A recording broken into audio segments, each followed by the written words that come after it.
Bem-vindo ao meu escritório.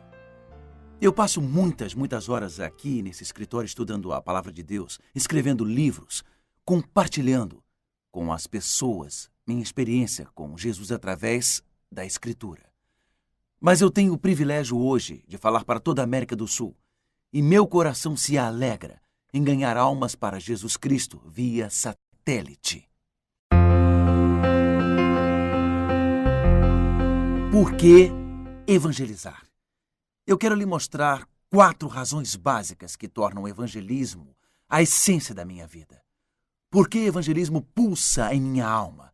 Por que ganhar almas corre em minhas veias? Primeiro, Deus teve um único filho e ele foi um evangelista. A Bíblia diz em Lucas capítulo 19, do verso 10 em diante. Em Lucas capítulo 19 e verso 10, a Bíblia coloca desta forma. A Bíblia diz, o Filho do Homem veio buscar e salvar o perdido. Deus teve apenas um filho e o enviou numa missão de redenção. Puxa, não havia nada de ruim no céu, mas Jesus abriu mão para vir à terra. Jesus não abriu mão de fumar e beber lá no céu, não é mesmo? Certamente que não. Do que Jesus abriu mão? Abriu mão da adoração dos anjos. Ele abriu mão do louvor e adoração dos querubins e serafins. Jesus abriu mão da amizade com o Pai. Sabe, Jesus não abriu mão de nada ruim para ser salvo. Ele abriu mão de coisas boas para que outros fossem salvos. O que é o cristianismo? Cristianismo não é abrir mão de coisas ruins para que eu possa ser salvo. Cristianismo é dar a minha vida, meu tempo, minha energia, para que outros possam ser salvos para o reino de Deus. Deus teve apenas um filho e ele foi evangelista. A Bíblia diz que Jesus veio buscar e salvar o perdido. Há aqueles que acreditam que Deus vai salvar as pessoas sem o esforço humano. Se ele quisesse fazer isso, ele usaria anjos. Mas Deus escolheu no plano da salvação usar você e a mim para alcançar e salvar os perdidos.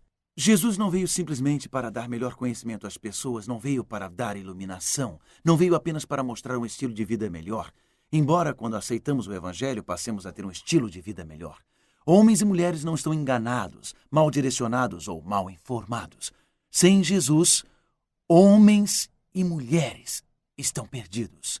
Na verdade, esse é o tema principal do livro de Romanos. Se você olhar o livro de Romanos, começando lá em Romanos capítulo 1, a Bíblia descreve a perdição da humanidade. Este é um tema bíblico básico de que os seres humanos sem Cristo estão perdidos. Qual é a grande motivação para o evangelismo? É a paixão por alcançar o perdido. É a paixão de ver homens e mulheres, meninos e meninas salvos para o reino de Deus. E aqui está o ponto em Romanos. Em Romanos 1, Paulo apresenta a ideia de que os gentios sem Cristo estão perdidos. Ele diz em Romanos capítulo 1, por exemplo, se você olhar em Romanos 1, verso 28, e por haverem desprezado o conhecimento de Deus, o próprio Deus os entregou a uma disposição mental reprovável para praticarem coisas inconvenientes, cheios de toda injustiça. Ou seja, os gentios tinham a revelação de Deus na natureza. Mas isso não foi o suficiente. Os gentios tinham a convicção do Espírito Santo em seus corações e não foi suficiente. Os gentios, sem o Evangelho, estão perdidos. Depois Paulo continua em Romanos capítulo 2 e diz que apesar dos judeus terem tido não só a revelação de Deus na natureza e a revelação de Deus no coração, eles também tiveram a revelação de Deus pelos profetas.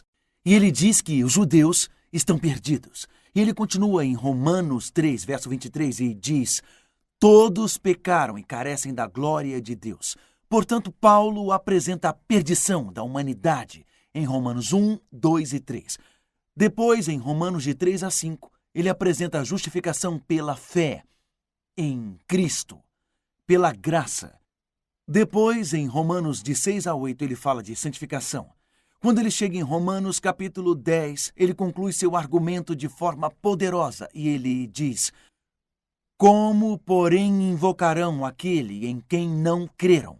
Em outras palavras, se eu não creio em Cristo, como posso invocá-lo? E como crerão naquele de quem nada ouviram? Bem, eu só posso ser salvo se eu invocar o nome de Jesus. E eu só posso invocar o nome de Jesus se eu acreditar. E eu só posso acreditar se tiver ouvido. E ele diz: e como ouvirão, se não há quem pregue? Então, para Paulo, pregar é o modo que Deus tem de proclamar o Evangelho. E assim homens e mulheres, meninos e meninas serão salvos em seu reino para sempre. E por isso ele diz: e como pregarão se não forem enviados?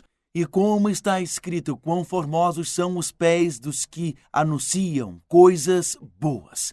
Paulo diz que aqueles que anunciam coisas boas são pessoas bonitas. Deus chamou você para a obra da redenção. Deus poderia usar anjos, mas deu a você e a mim o privilégio de ser as mãos, a voz e os olhos de Deus, de sair e ganhar homens e mulheres para o reino. Pastor, existe uma paixão pulsando em seu coração para ganhar almas perdidas para Jesus. Mas você pode se fazer essa pergunta: se for verdade que as pessoas estão perdidas sem o Evangelho, se for verdade que as pessoas estão perdidas sem Jesus, significa que Deus é injusto? Porque vamos supor que alguém nasça num país islâmico, como a Arábia Saudita. Vamos supor que alguém nasça num país comunista, como a China. Isso significa que, sem o Evangelho, eles estão perdidos e a salvação é um acidente geográfico? No dia do julgamento, todo ser humano terá recebido informação suficiente para aceitar a verdade de Deus. Deus se revela no sol, na lua, nas estrelas. A Bíblia fala no Salmo 19, a partir do verso 1, os céus proclamam a glória de Deus. Então, mesmo sem a revelação do Evangelho, existe a revelação na natureza, existe a revelação em nosso coração. Mas a Bíblia e o Evangelho oferecem a melhor oportunidade e a oportunidade mais clara de conhecer a Deus.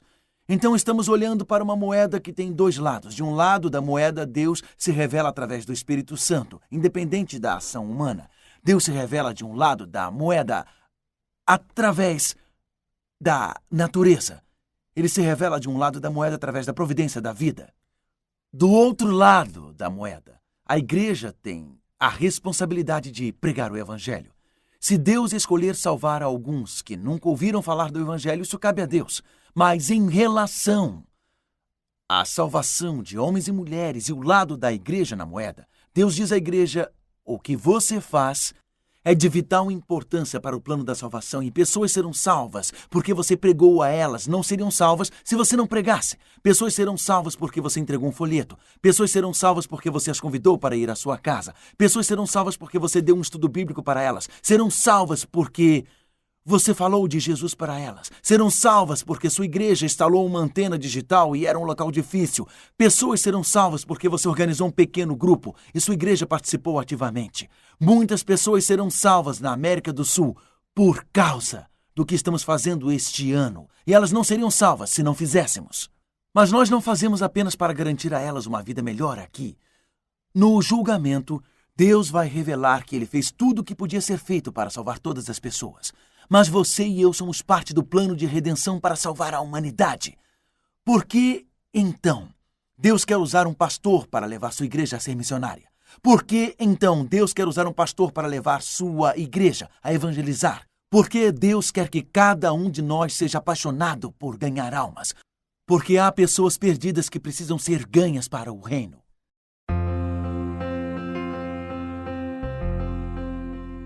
Você gostaria de dizer: Jesus, eu quero fazer parte de algo grande para Deus. Eu quero fazer parte de algo tremendo para Deus. Gostaria de dizer isso agora, levantando sua mão, pastor, ancião. Gostaria de assumir esse compromisso agora enquanto oramos? Pai Celestial, eu quero lhe agradecer. Obrigado pela liderança na América do Sul. Obrigado pela liderança da divisão. A liderança da união, a liderança da associação. Quero lhe agradecer pela liderança das igrejas locais, por cada pastor, cada ancião. Senhor, estamos planejando algo grande para Ti, algo que vai mover uma divisão inteira para Deus.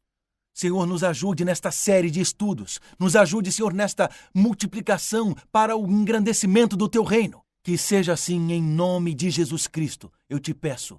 Amém.